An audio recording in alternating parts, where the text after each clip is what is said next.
Be me Dominic, 29. I have a small workshop where I restore old furniture. It's a quiet life. I work with my hands, I set my own hours, and I answer to no one. My place is small, just enough for me. The smell of wood stain and varnish is my version of peace. I'm not rich, but I'm comfortable. I paid off my truck, I own my tools, and I don't owe anyone a damn thing. This simple existence is something I've worked hard to build. It's a fortress of solitude, and I'm the king of a very small, quiet castle. But every fortress has a weakness. Mine is the mandatory family dinner. It happens once a month, sometimes more if there's a birthday or a holiday. It's always at my parents' house. The cast of characters never changes. There's my dad, Joe. A good man, but beaten down by decades of psychological warfare he didn't even know he was fighting. He's a master of the strategic retreat, usually into the newspaper or a plate of food. Then there's my aunt, Zoe, my mom's sister and professional echo chamber. She doesn't have opinions of her own, just slightly less articulate versions of my mother's. And then there's my mother, Anne. My mom lives her life through a screen. Her identity is forged in the fires of online comment sections and private social media groups. She's a self-proclaimed feminist warrior fighting the great battles of our time from her ergonomic office chair. Every dinner starts the same way, a 30-minute monologue about some injustice she read about. Some CEO said something mildly inappropriate in an interview from 2003, and now she's calling for a boycott. Some movie didn't have enough powerful female characters, so it's a tool of the patriarchy. I learned a long time ago not to engage. I just nod, chew my food, and focus on the texture of the mashed potatoes. Dad has perfected the art of looking interested, while his mind is clearly on the History Channel documentary he's missing. Aunt Zoe just chirps in with, "You're so right, Anne," and "That's just terrible" at regular intervals. So this particular dinner, a few months back, started just like any other. It was a Sunday evening, I think, the kind where you can already feel Monday looming. Mom was on a roll about toxic masculinity in the workplace. Apparently, a guy at her friend's office held a door open for a female colleague, and it was interpreted as a microaggression. I'm pretty sure I heard this exact story before, but with different characters. I was halfway through my chicken when she finally paused, took a sip of wine, and turned her sights on me. The predator had acquired its target.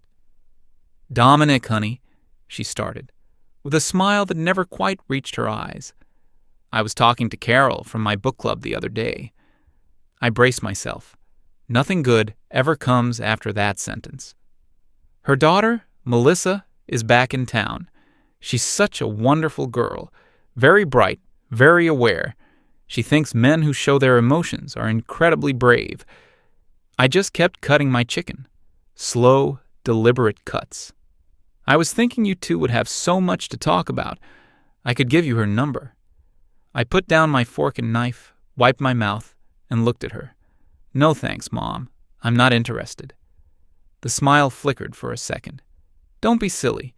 It's not a commitment. Just a coffee. You need to get out more." "I get out plenty," I said, keeping my voice even. "I'm just not looking to date anyone right now." This was the point of no return. I knew it, but I was tired of the endless probing, the constant setups. I decided to pull the pin on the grenade and end it. "Actually, I'm not planning on dating at all. I don't think I'll get married or have kids."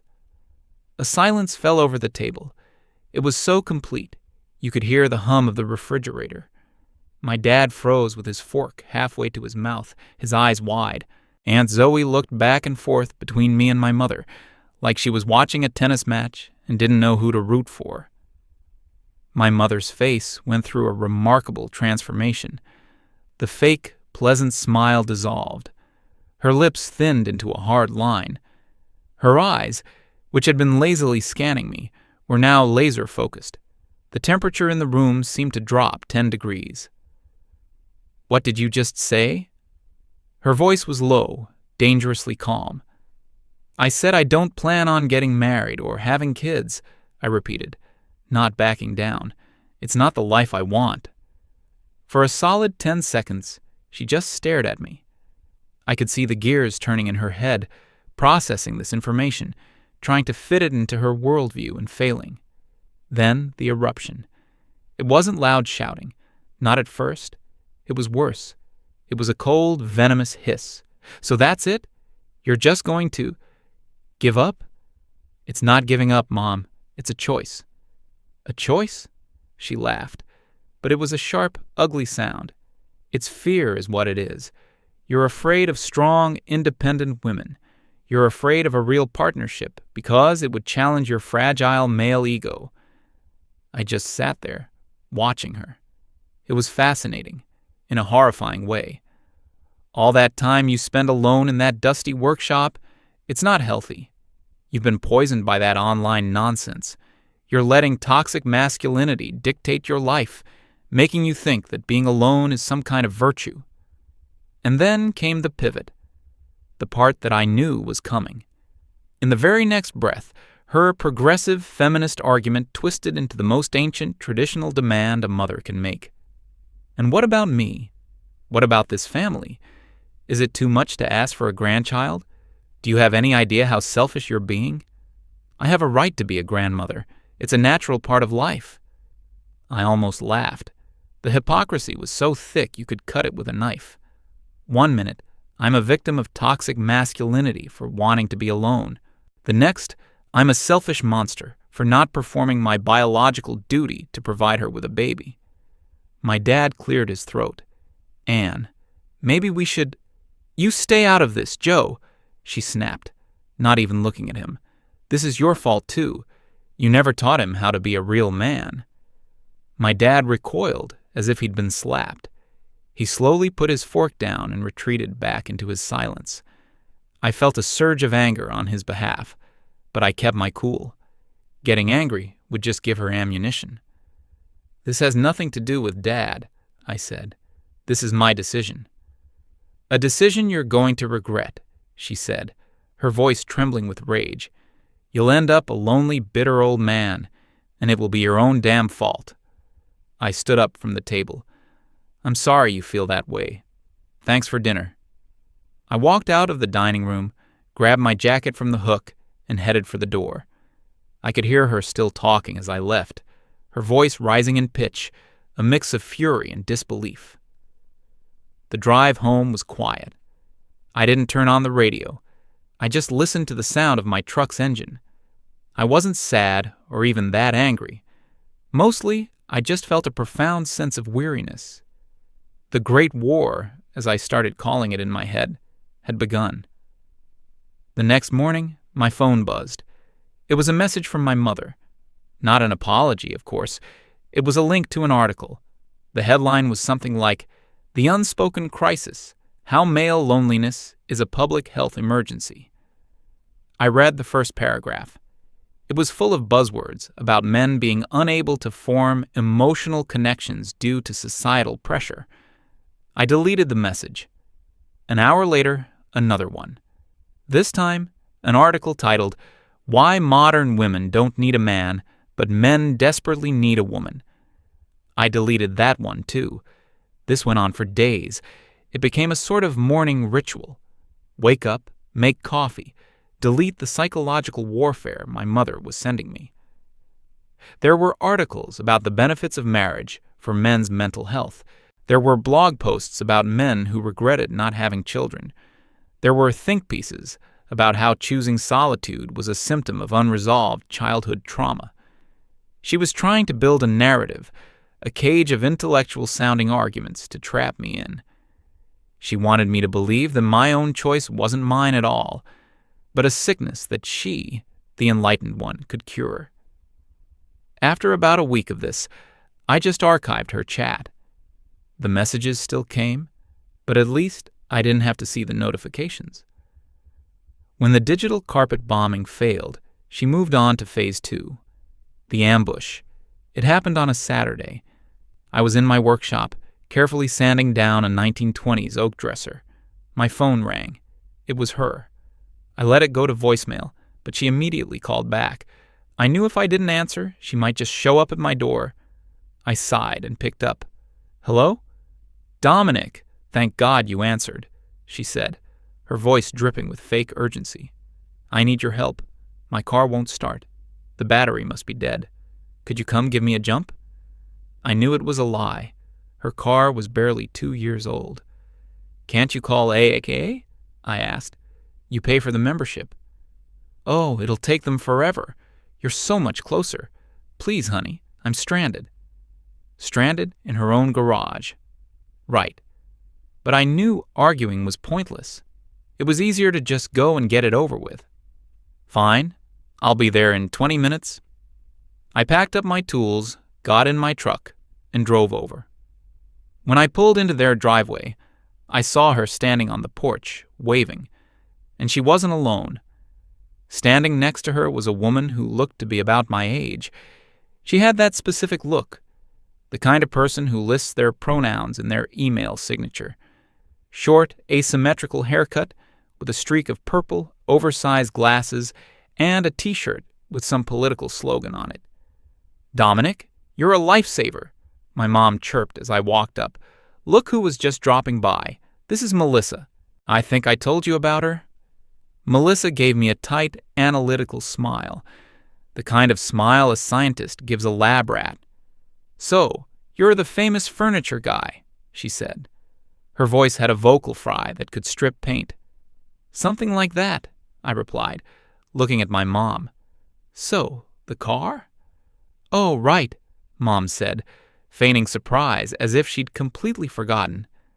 "It's in the garage. But first, why don't you two talk for a minute? Melissa was just telling me about the oppressive nature of the modern dating landscape for women. I was being set up. It was so obvious and clumsy, it was almost insulting." Melissa launched into a pre-rehearsed speech. It was a torrent of academic jargon about emotional labor, weaponized incompetence, and the patriarchal structures inherent in traditional courtship. I just stood there, nodding occasionally, my eyes glazed over. I felt like an anthropologist observing a strange alien ritual. After a few minutes of this, she finally paused and looked at me expectantly. "It's a real minefield out there," she concluded. "Men have to be willing to do the work to deconstruct their own privilege." "Sounds tough," I said, my voice completely flat. My mom was beaming, as if this was the most stimulating conversation in history. "Well," I said, clapping my hands together, "car battery's not going to jump itself." I walked past them towards the garage. My mom's smile faltered. I opened the garage door. Her car was parked inside. I popped the hood. I reached in and gave the battery terminal a little jiggle. It was loose. That's all it was. I tightened it with my hand, closed the hood, and said, "Try it now."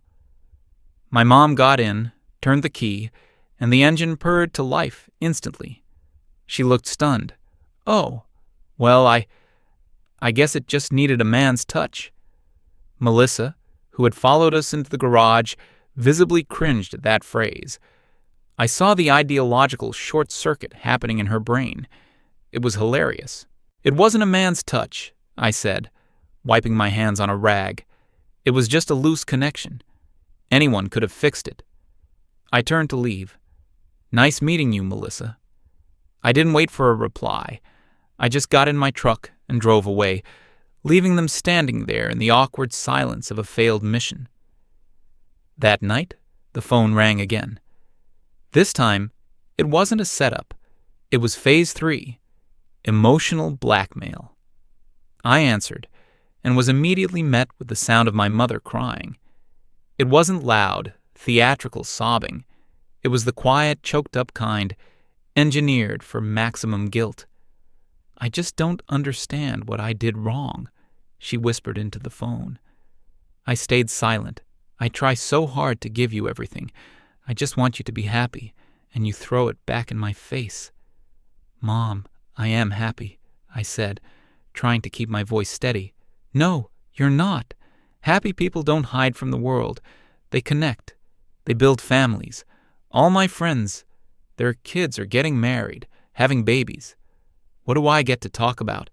My son's collection of antique chairs? The venom was back, just under the surface of the fake tears. I'm embarrassed, Dominic. I'm embarrassed that my son is choosing to be a failure. That word hit me. Failure. Because I didn't want the same things she wanted for me, I was a failure. My business, my independence, my peace of mind, none of it mattered. The only metric for success was whether or not I produced a grandchild for her to show off at her book club. If that's how you see it, then I don't think we have anything more to talk about, I said. So, you're hanging up on your mother now? After all I've done for you? Good night, Mom. I ended the call and turned my phone off. I went into my workshop. The oak dresser was sitting there, gleaming under the overhead light. I ran my hand over the smooth, finished wood. I had taken something old and broken, something someone else had given up on, and I had made it whole again. I had given it a new life. It was solid. It was real. And it was then that I truly understood. It wasn't about me. It was never about my happiness. It was about her. Her identity was a carefully constructed house of cards. On one side, she was the progressive feminist mom who had raised a woke son. On the other side, she was a traditional woman who craved the social status that came with being a grandmother. My choice, my simple, quiet decision to live my life on my own terms, didn't just challenge her. It took a bulldozer to her entire house of cards. If I chose not to marry, she couldn't brag about the strong, independent woman I had partnered with. If I chose not to have kids, she couldn't post endless photos of her grandchild on social media with captions about the future being female. I was robbing her of her two most valuable assets, her social narrative and her bragging rights. My existence as a contented, single, child-free man was an inconvenient truth that shattered her entire self-image, and she couldn't stand it. Understanding that changed everything. The guilt she was trying to pile on me just slid right off. It wasn't my burden to carry. It was her own hypocrisy, and she was choking on it. A few weeks passed in relative peace. I kept her chat archived. I didn't answer unknown numbers. I thought maybe, just maybe, she had given up. Then I got a text from my dad. "Don't forget, my birthday dinner is this Saturday.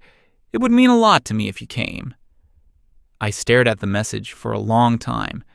My first instinct was to say no, to make an excuse. I knew it was going to be another ambush, but this time, it wouldn't be just me, my mom, and some random activist. It would be the whole extended family, a public trial. But it was for my dad, the one person who had never demanded anything from me, the guy who just wanted his son to be there for his birthday. Against my better judgment, I texted back, "I'll be there." I had just agreed to walk straight into the lion's den, but this time, I wasn't going in unprepared. The Saturday of my dad's birthday party arrived with a sense of inevitability. I spent the morning in my workshop applying the final coat of oil to a beautiful cherry wood table. The rhythmic motion of rubbing the oil into the grain was calming. It was a process of revealing, not changing. The beauty was already there. My job was just to bring it out. I thought about the evening ahead. I wasn't nervous. The fear and guilt were gone, replaced by a cold, clear sense of purpose. I wasn't going there to fight. I wasn't going there to win an argument. I was going there to end one. The strategy was simple. Don't defend my position. Make her defend hers. Her ideology was her sword and shield. I was going to show her, and everyone else, that it was made of glass. I finished my work, cleaned up, and got ready. I picked up the gift I had for my dad. It was a first edition book by his favorite military historian, something I'd tracked down online a while ago. It was a gift from a son to his father. Nothing more, nothing less. Driving over, I felt strangely calm. It was the same route I always took, but it felt different. It felt like the last time I would be making this journey under the old rules. When I pulled up, the house was already full of cars. The whole clan was here. I took a deep breath before I got out of the truck. Not for courage, but just to center myself. I walked up the path and let myself in. The noise of a family gathering hit me immediately. Laughter, chatter, the clinking of glasses. I saw my dad across the room talking to my uncle. His face lit up when he saw me.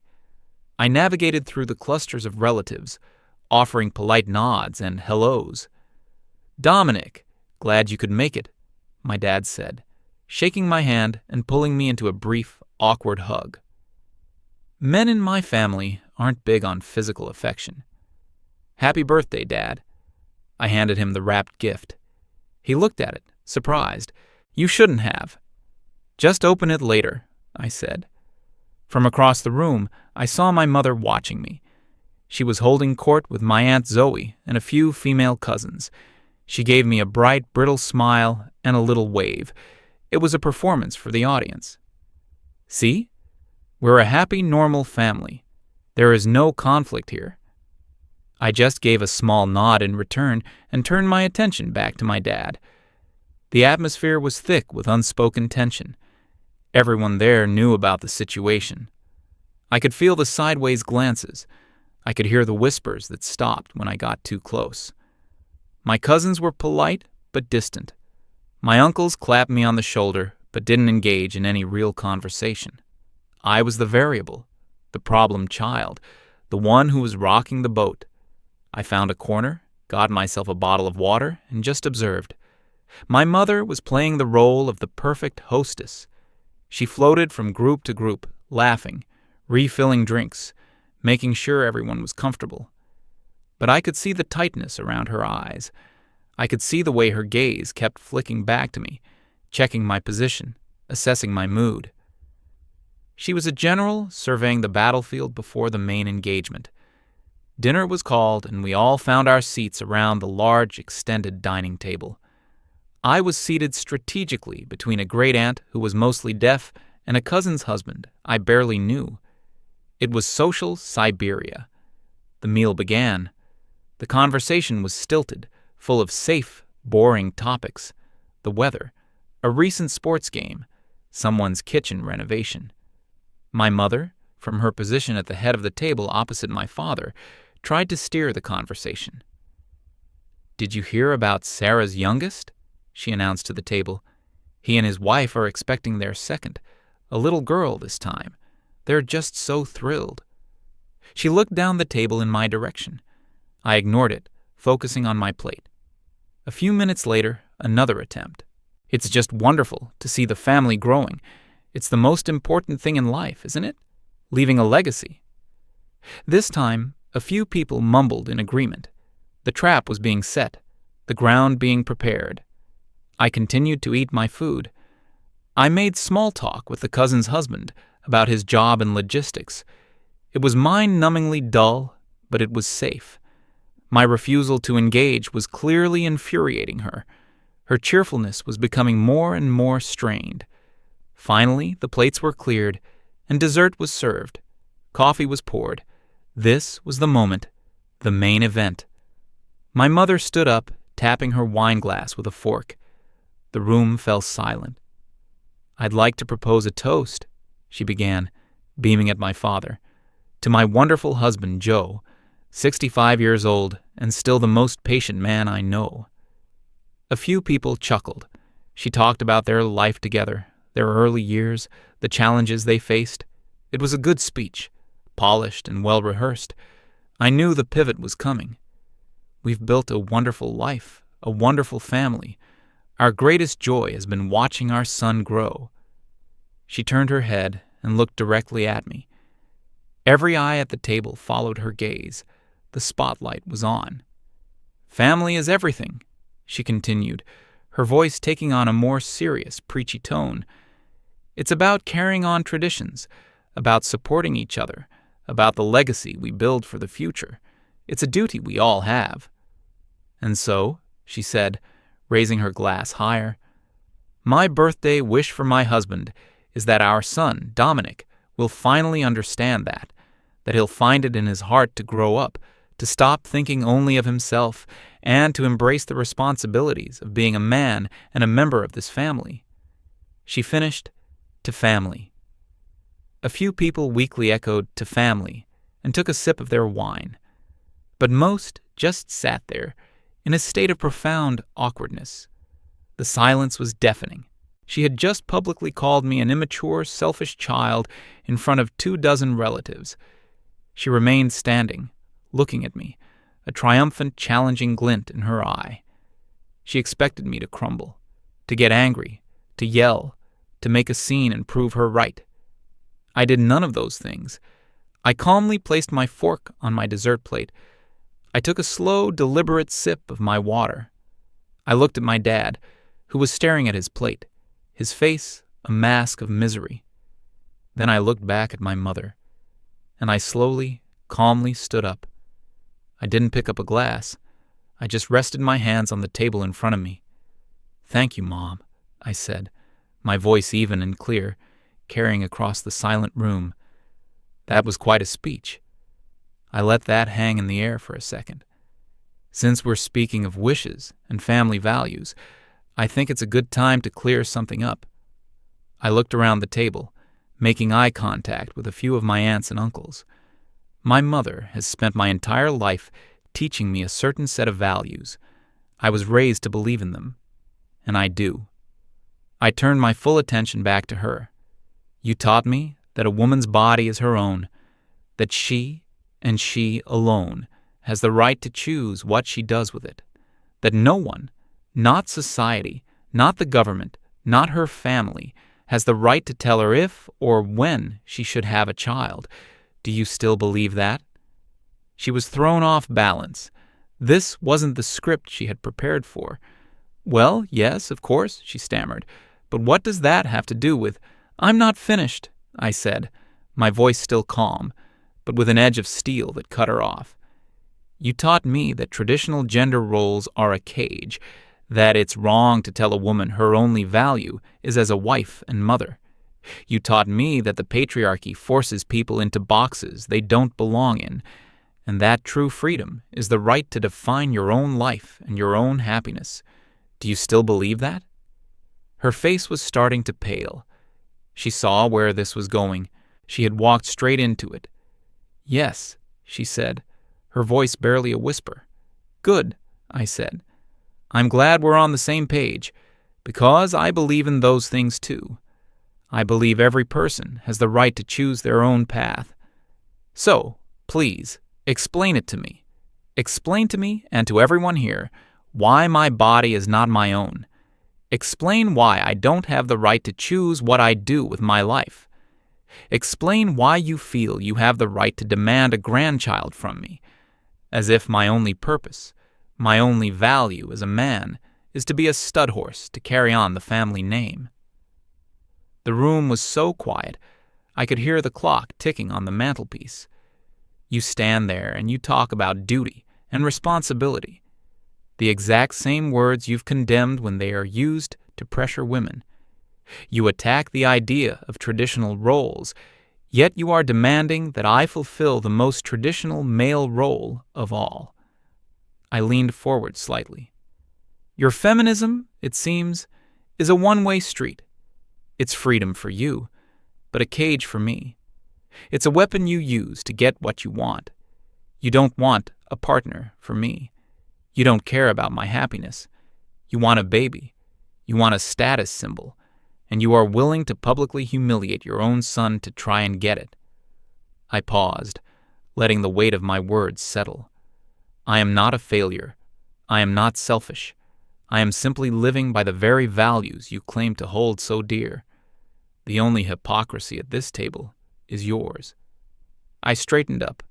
So, my wish for my father on his birthday is that he gets to enjoy the rest of his evening in peace. I looked at my dad.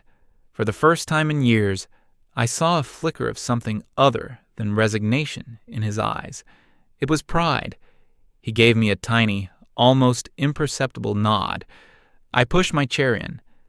"Thank you all for the dinner. Dad, I'll call you tomorrow." And with that, I turned and walked out of the room. I didn't run.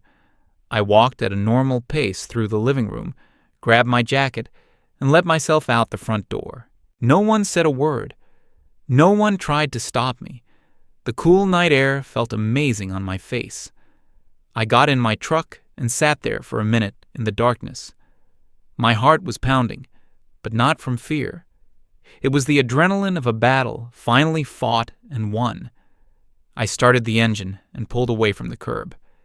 In my rearview mirror, I could see the warm lights of the house, a little diorama of a family frozen in the fallout of a truth bomb. The drive home was a blur. When I got back to my apartment, the silence was a welcome friend. I walked into my workshop. The cherry wood table was waiting for me. Solid, real, uncomplicated. My phone buzzed on the workbench. I thought about ignoring it, but I picked it up. It was a text message from my dad. 3 words. "I am proud." That was it. That was everything. I didn't hear from my mother for a long time after that. Weeks turned into months.